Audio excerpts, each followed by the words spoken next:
Hi everyone, Prakash Raj here and I'm shooting for a film. In 2016 June, বাংলাদেশের superstar Shakib খানের বিপরীতে এবার দেখা যাবে দক্ষিণ ভারতীয় সুপারস্টার ও জাতীয় পুরস্কারপ্রাপ্ত অভিনেতা প্রকাশ রাজকে।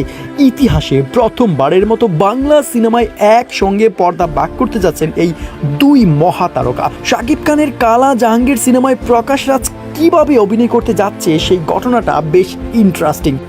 কাহিনী যা হলো সেটা হচ্ছে যে কালা জাহাঙ্গীর সিনেমায় একদিকে থাকবেন বাংলাদেশের সবচেয়ে জনপ্রিয় নায়ক সুপারস্টার শাকিব খান, আর অন্যদিকে তার বিপরীতে হিংস্র ও কৌশলী খলনায়কের চরিত্রে দেখা যাবে তামিল, তেলুগু ও হিন্দি ইন্ডাস্ট্রিতে রাজত্ব করা জনপ্রিয় অভিনেতা প্রকাশ রাজকে। অ্যান্ড ভাই, বেসিক্যালি এই ক্রাইটেরিয়া প্রকাশের পর থেকেই পাবলিক ভাবছে এটা কিভাবে সম্ভব, বাংলাদেশের কোনো সিনেমাতে প্রকাশ রাজ অভিনয় করবে। এখন ব্যাপারটা যা হলো সেটা হচ্ছে যে আপনারা জানেন কালা জাহাঙ্গীর সিনেমা হতে যাচ্ছে বাংলাদেশের ইতিহাসে সবচেয়ে বিগ বাজেটের সিনেমা, যে সিনেমাতে সুপারস্টার শাকিব খান তার 24 বছরের কেরিয়ারের সবচেয়ে বেশি পারিশ্রমিক নিয়েছিলেন।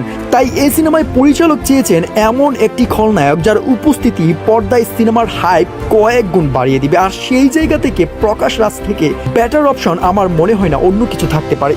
অ্যান্ড আই হোপ প্রকাশ রাজের সাথে কথা বলার পর প্রকাশ রাজ রাজি হয় এবং সাইন করার পরেই শাকিব খানের সাথে একটি ছবিও প্রকাশ করেন প্রকাশ রাজ।